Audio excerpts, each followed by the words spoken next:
Hello everyone, আসসালামু আলাইকুম। আশা করছি আমার মতো আপনারা সবাই অনেক ভালো আছেন। গাইস, নতুন আরেকটি ঘটনা নিয়ে হাজির হলাম। আশা করি এই ঘটনাটি আপনাদের সবার অনেক ভালো লাগবে। আজকে ঘটনাটি পাঠিয়েছেন রুদ্র ভাই সৈয়দপুর থেকে। তো বেশি কথা বলবো না, চলে যাব আমরা মূল ঘটনায়। তো তিনি যেভাবে লিখেছেন আমি সেভাবেই আপনাদেরকে পড়ে শোনাচ্ছি। রুবেল এবং তার পরিবার শহর থেকে একটু দূরে একটি পুরাতন বাড়ি কিনে নেয়। বাড়িটির দামও ছিল তুলনামূলকভাবে অনেক কম, যা রুবেলের বাবার আর্থিক পরিস্থিতির সঙ্গে মানানসই। বাড়িটির ইতিহাস সম্পর্কে তেমন কিছু জানা যায়নি, তবে এলাকায় কথা চলছিল, নানা রকম মানুষের মুখে শুনছিল অনেকে যে বাড়িটি অভিশপ্ত। তবে রুবেলের পরিবার এই গুজবে কান দেয়নি। প্রথম দিন থেকে বাড়িটি তাদের কাছে অস্বস্তিকর মনে হতে শুরু করে। প্রতিটি ঘরেই যেন এক ধরনের শীতলতা ছিল, যদিও তখন শীতকাল ছিল না। বাড়ির দেওয়ালে পুরাতন দাগ আর ফাটা চিহ্ন ছিল, আর স্টোর রুমে দরজা যেন কেউ চিরদিনের জন্য বন্ধ করে রেখেছে। রুবেলের মা বারবার বলছিলেন এই বাড়িতে যেন কেমন একটা অদ্ভুত গন্ধ। প্রথম রাতে এই ঘটনাগুলো শুরু হয়। রুবেলের ছোট বোন মিথি রাত 2টার দিকে হঠাৎ চিৎকার দিয়ে উঠে বলে, মা, আমার ঘরে কেউ ছিল, একটা ছায়া আমাকে দেখে চলে গেল। রুবেলের বাবা মা দৌড়ে তার ঘরে আসেন, কিন্তু ঘরে কেউ ছিল না। তারা ভেবেছিল হয়তো মিথি দুঃস্বপ্ন দেখেছে। পরের দিন রুবেল এবং তার বন্ধু রাকিব মিলে বাড়ির স্টোর রুমে ঘুরে দেখার জন্য সিদ্ধান্ত নেয়। স্টোর রুমটি ছোট কিন্তু পুরনো আসবাবপত্র, ভাঙ্গা মিরর এবং একটি বড় কাঠের আলমারি ভরা ছিল। আলমারির উপরে ধুলো জমেছিল, কিন্তু অদ্ভুতভাবে মনে হচ্ছিল কেউ যেন সম্প্রতি এটি খুলেছে। রাকিব মজা করে বলে, এই আলমারিতে কোনো ভূত থাকলে চমৎকার হবে। কিন্তু যখন তারা আলমারিটি খুলতে চেষ্টা করে, তখন সেটি এমনভাবে আটকে যায় যেন কেউ ভিতর থেকে ধরে রেখেছে। তারা দরজা ছেড়ে দেয়, কিন্তু ঠিক তখনই হালকা একটা হাসির শব্দ শোনা যায়। রাতে পরিবারের সাথে সবাই যখন ঘুমিয়েছিল, তখন বাড়ির জানলাগুলো নিজেদের থেকে খুলতে শুরু করে। রুবেলের বাবা জানলাগুলো বন্ধ করে দেন, কিন্তু কিছুক্ষণ পর আবার খুলে যায়। এটা কয়েকবার ঘটে। রুবেলের বাবা ভেবেছিল হয়তো জানলার তালা ঠিকঠাক মতো কাজ করছে না। তৃতীয় রাতে রুবেল নিজে একটি অদ্ভুত অভিজ্ঞতার মুখোমুখি হন। রাত 3টার দিকে তিনি অনুভব করেন কেউ যেন তার বিছানার পাশে দাঁড়িয়ে আছে। তিনি আলো জ্বালিয়ে দেখেন তার বিছানার পাশে কিছু নেই, কিন্তু আলো বন্ধ করার কয়েক মিনিট পরেই তিনি দেখতে পান অন্ধকারে একটি কালো ছায়া দাঁড়িয়ে আছে। তার মুখে ছিল অস্পষ্ট, কিন্তু চোখগুলো যেন অন্ধকারে জ্বলজ্বল করছিল। রুবেল সেই রাতের পর আর ঠিকঠাক মতো ঘুমাতে পারেনি। পরবর্তী কয়েকদিন ধরে পরিবারের অন্য সদস্যরাও অদ্ভুত অভিজ্ঞতার শিকার হতে শুরু করেন। মিথি বলে, আমি বারবার ঘুমের মধ্যে শুনি কেউ আমার নাম ধরে ডাকছে। রুবেলের মা বলেন, রান্নাঘরে কেউ যেন হঠাৎ চুলোর কাছে এসে দাঁড়ায়। রুবেলের বাবা বিষয়টি গুরুত্ব সহকারে দেখার সিদ্ধান্ত নেন এবং এলাকার মুরব্বীদের সঙ্গে কথা বলেন। তখন তিনি জানতে পারেন বাড়িটির আগের মালিক এখানে অস্বাভাবিক মৃত্যুর শিকার হয়েছিলেন। রুবেলের বাবা যখন এলাকায় মুরব্বীদের সঙ্গে কথা বলেন, তখন তিনি জানতে পারেন যে বাড়িটির ইতিহাস খুবই রহস্যময়। মুরব্বীরা জানান বাড়িটির প্রথম মালিক ছিলেন একজন ধনী ব্যবসায়ী। তার প্রচুর ধন সম্পদ ছিল, কিন্তু তার স্বভাব ছিল একা থাকার। তিনি খুবই রাগী প্রকৃতির ছিলেন এবং এলাকায় তার সম্পর্কে গুজব ছিল যে তিনি নিজের জিনকে তার কাজে লাগিয়েছিলেন। মুরব্বীদের থেকে বাড়িটির ইতিহাস শোনার পর থেকেই বাড়িতে ঘটতে থাকা ভৌতিক অভিজ্ঞতাগুলো আরও তীব্র হয়ে ওঠে। রাতে প্রতিদিন অদ্ভুত আওয়াজ, যেমন জানলা ঝনঝন শব্দ, টেবিলের উপর রাখা জিনিসের পড়ে যাওয়ার শব্দ এবং ঘরের দেওয়ালে ছায়ার মতো কিছু দেখা যাচ্ছিল। এক রাতে রুবেলের ছোট বোন মিথি ঘুমানোর সময় জেগে উঠে চিৎকার দিয়ে বলে, আমার ঘরে কেউ আছে। সে বলছে আমি এখানে থাকতে পারবো না। মিথির কথা শুনে সবাই ছুটে আসছে। তার বিছানার চারপাশে মেঝেতে ধুলোর মতো অদ্ভুত চিহ্ন দেখা যায়। পরের দিন রুবেল এবং তার বন্ধু রাকিব আবারও স্টোর রুমে ঢোকার সিদ্ধান্ত নেয়। সাহস করে তারা আলমারিটি খুলতে গেলে প্রথমে সেটি লচ্ছর ছিল না, কিন্তু একটু পরেই নিজে থেকে খুলে যায়। ভেতরে তারা একটি পুরনো চিঠি খুঁজে পায়, যে এই বাড়ির মালিক হবে সে আমার অধিকার নষ্ট করবে না। আমি এখানেই আছি এবং চিরকাল থাকব। যারা আমার সম্পত্তির দিকে নজর দেবে তাদের শান্তি থাকবে না। জিনের প্রভাব। এই লেখাটি পড়ে রুবেল এবং তার রাকিব ভয়ে জমে যায়। তারা অদ্ভুত দ্রুত চিঠি নিয়ে বাইরে চলে আসেন এবং পরিবারের সদস্যদের দেখান। পরিবারের সবাই মিলে স্থির করেন যে তারা একজন আলেমের সাহায্য নেবেন। পরের দিন একজন অভিজ্ঞ আলেম বাড়িতে আনেন। তিনি পুরো বাড়ি পরিদর্শন করেন এবং বলেন এই বাড়িতে একটি জিনের শক্তিশালী প্রভাব রয়েছে। এই জিন সম্ভবত বাড়ির পুরনো মালিকের সঙ্গে যুক্ত ছিল এবং এখনও সে এই বাড়ি নিজের মনে করেন। আলেম বাড়িটির প্রতিটি ঘরে কোরআনের আয়াত তালাওয়াত করেন এবং বলেন এই বাড়ি থেকে জিনকে বের করতে হলে তার শক্তি উৎস ধ্বংস করতে হবে। তিনি বাড়ির স্টোররুমে ঢুকে মাটির নিচে খনন করার নির্দেশ দেন। খনন করার সময় মাটির নিচ থেকে একটি পুরনো কাঠের বাক্স পাওয়া যায়। বাক্সের ভিতরে ছিল কিছু পুরনো ধাতব মুদ্রা, একটি লাল রঙের কাপড় এবং কয়েকটি অদ্ভুত জিনিস। আলেম বলেন এই জিনিসগুলো জিনের প্রভাব ধরে রেখেছে, এগুলো ধ্বংস করতে হবে। বাক্সটি ধ্বংস করার প্রস্তুতি নেওয়া হলেও এরপর কি করতে পারে তা কেউ জানত না। পুরনো কাঠের বাক্সটি পাওয়ার পর বাড়ির পরিবেশ আরও অস্বাভাবিক হয়ে ওঠে। বাক্সটি বের করার সময় রুবেলের মা মাটিতে পড়ে যান এবং তার গলা শুকিয়ে যেতে থাকে। আলেম দ্রুত দোয়া পড়ে তাকে স্বাভাবিক করেন। তিনি বলেন এই বাক্সটির সঙ্গে জিনের শক্তি গভীরভাবে সংযোগ, এটি ধ্বংস করতে হবে, কিন্তু তা অত্যন্ত সাবধানে করতে হবে। আলেম বলেন এই বাক্স এবং ভিতরের বস্তুগুলোর কারণে জিন এখানে আটকে আছে, এগুলো পবিত্র স্থানে ধ্বংস করা হবে, তবে তার আগে এই বাড়ি পুরোপুরি শুদ্ধ করতে হবে। তিনি পরিবারের সবাইকে এক ঘরে একত্র করেন এবং কোরআনের আয়াত পাঠ শুরু করেন। পুরো বাড়ি জুড়ে আয়াত তালাওয়াত করতে করতে তিনি স্টোর রুমে চলে যান। আয়াত পাঠ শুরু করার সঙ্গে সঙ্গে অদ্ভুত কিছু ঘটতে শুরু করে। বাতাস হঠাৎ তীব্র হয়ে ওঠে, জানলাগুলো বন্ধ অবস্থায় কাঁপতে থাকে এবং লাইটগুলো একে একে নিভে যায়। স্টোর রুম থেকে একটি গভীর গর্জন শোনা যায়, যেন কেউ চিৎকার করছে। আলেম জোরে জোরে দোয়া পড়তে থাকেন এবং ধীরে ধীরে পরিস্থিতি স্বাভাবিক হয়ে আসে।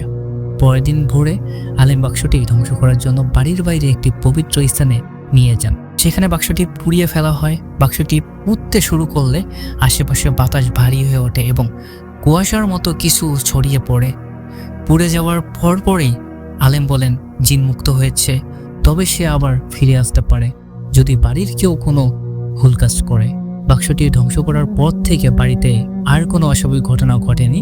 পরিবারের সবাই ধীরে ধীরে স্বাভাবিক জীবনে ফিরে আসতে থাকে। তবে রুবেলের মা বলেছিলেন আমার মনে হয় কেউ এখনো আমাদের পর্যবেক্ষণ করছে। রুবেলের বাবা বাড়িটি বিক্রি করার সিদ্ধান্ত নেন এবং পরিবারটি অন্যথায় চলে যায়।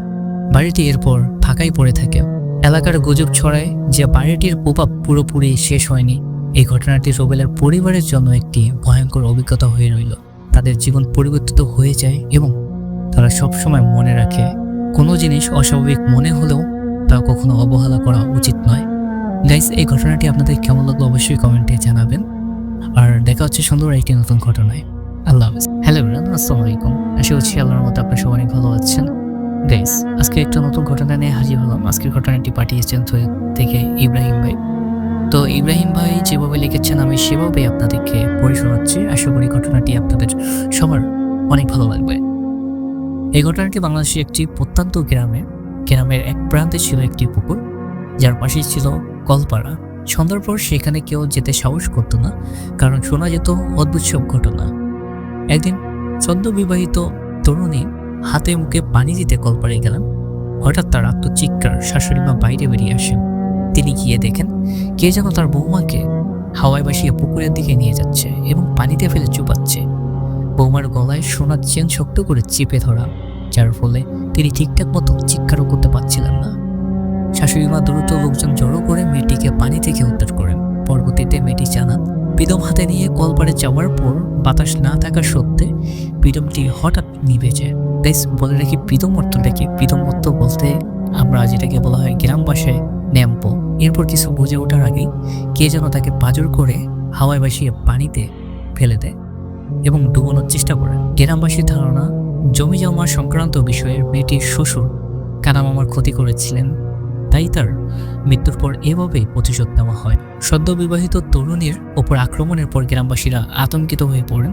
তারা বুঝতে পারেন কানামামার আত্মা প্রতিশোধ নিচ্ছে। গ্রামের মুরব্বীরা মিলে একটি সভা ডাকেন এবং সমস্যার সমাধানের উপায় খোঁজেন।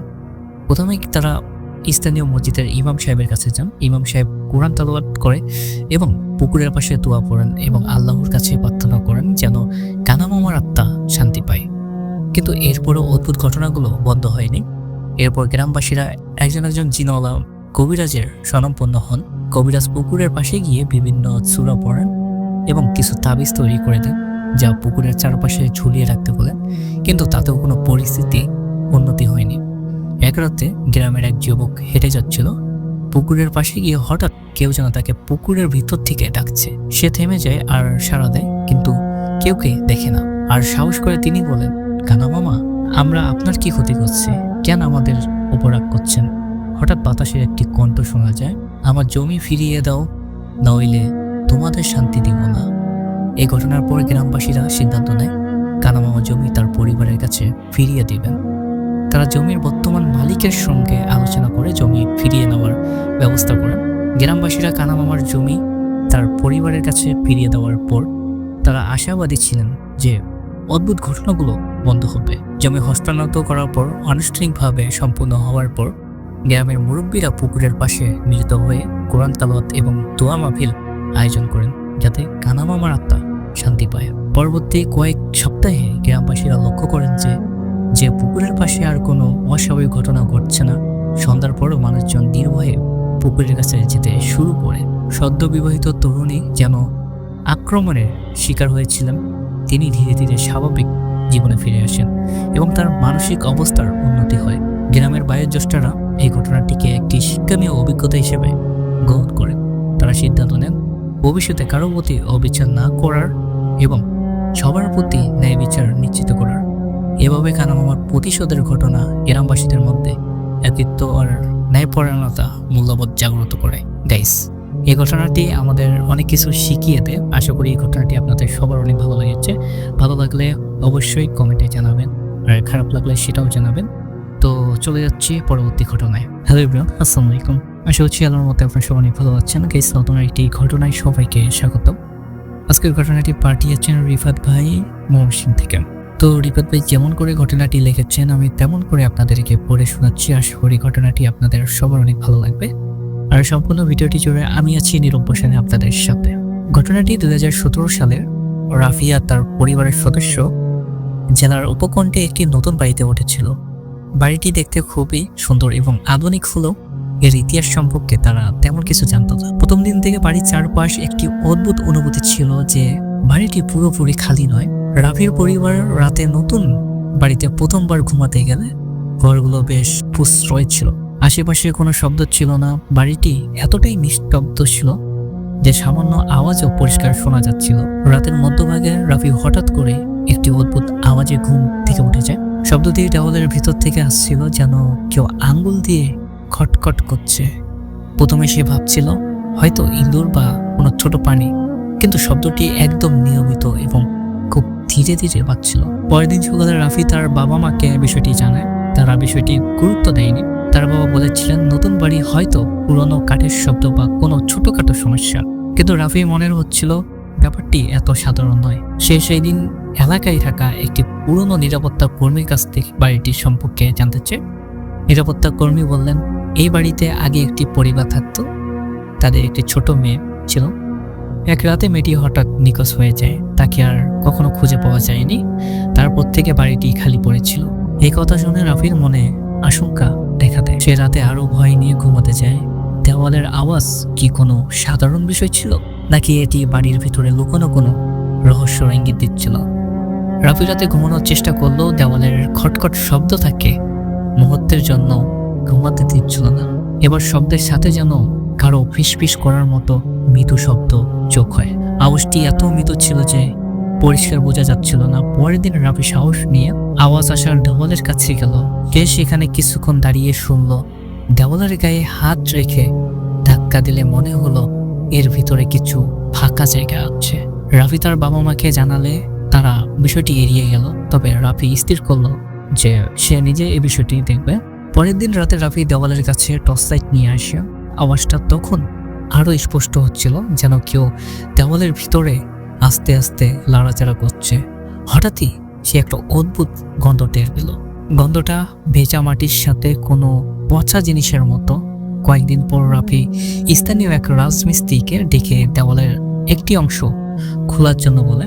কাজটি চলতে থাকলে আওয়াজটা আরো তীব্র হয়ে মিস্ত্রি কাজ করতে করতে বলল, ভাই এই বাড়ি খুবই অদ্ভুত লাগছে, কিছু একটা সমস্যা আসছে মনে হয়। দেওয়ালের কিছু অংশ খোলার পর ভিতরে একটি ছোট কোঠারি পাওয়া গেল। সেখানে পুরনো খেলনা আর কিছু জামা কাপড় ছিল। খেলনাগুলো মাটিতে ঢেকে গিয়েছিল আর জামাগুলো ছিল ধুলো ময়লা জমে বিবরণ। সবচেয়ে অদ্ভুত ব্যাপার ছিল একটি ছোট মেয়ের ছবি, যা একটি কাঠের ফ্রেমে রাখা ছিল। রাজমিস্ত্রি বলল, এগুলো অনেক পুরনো, কিন্তু এতদিন দেওয়ালের ভিতরে ছিল কিভাবে?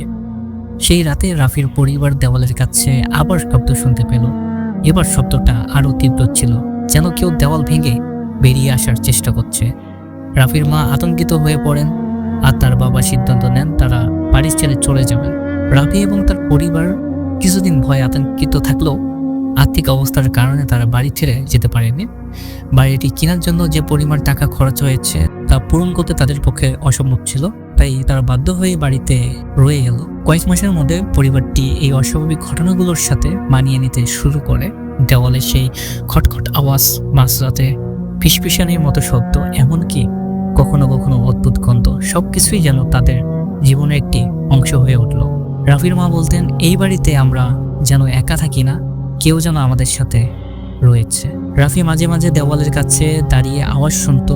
একদিন সে মনে মনে বলল, তুমি কে? আমরা তোমাকে কষ্ট দিতে চাই না। সেই রাতে দেওয়ালের শব্দ বন্ধ ছিল, যেন কেউ তার কথা শুনে সাড়া দিচ্ছিল। কিন্তু ঘটনা এখানেই শেষ নয়। এক রাতে রাফির ছোট বোন রিমি জোরে চিৎকার দিয়ে ওঠে।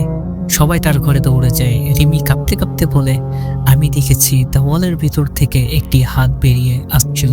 পরিবারের সবাই এটি শোনার পর আবার আতঙ্কিত হয়ে পড়ে, কিন্তু রাফির বাবা বলেন, ভয় পেলে চলবে না, আমরা এখানে থাকতে বাধ্য। এই বাড়ি আমাদের জীবনযাত্রার একটি অংশ, যা হবে তা আমরা সামলাবো। সময় গড়ানোর সাথে সাথে পরিবারটি এই ঘটনাগুলোর প্রতিদিন উদাসীন হয়ে ওঠে। তারা দেওয়ালের আওয়াজ, রহস্যময় দৃশ্য, এমনকি মাঝে মধ্যে ঘটে যাওয়া অদ্ভুত ঘটনাগুলোকে অপেক্ষা করতে শিখে ফেলে। তবে রাফির মনে সবসময় একটি প্রশ্ন থাকে, এই দেওয়ালের পিছনে সত্যি কি আছে? মেয়েটি কি এখনো কোনোভাবে সেখানে আছে, নাকি শুধুই তাদের কল্পনা? শেষ নয়, চলমান এই বাড়ির রহস্য এখনো পুরোপুরি উদ্ঘাটন হয়নি। পরিবারটি এখনো সেখানে বাস করছে, কিন্তু তারা জানে বাড়িটির ইতিহাস তাদের জীবনে অবিচ্ছিন্ন অংশ হয়ে থাকবে। গাইস, এই ঘটনাটি আপনাদের কেমন লাগলো অবশ্যই কমেন্টে জানাবেন। আর দেখা হচ্ছে সুন্দর একটি নতুন ঘটনায়। আল্লাহ।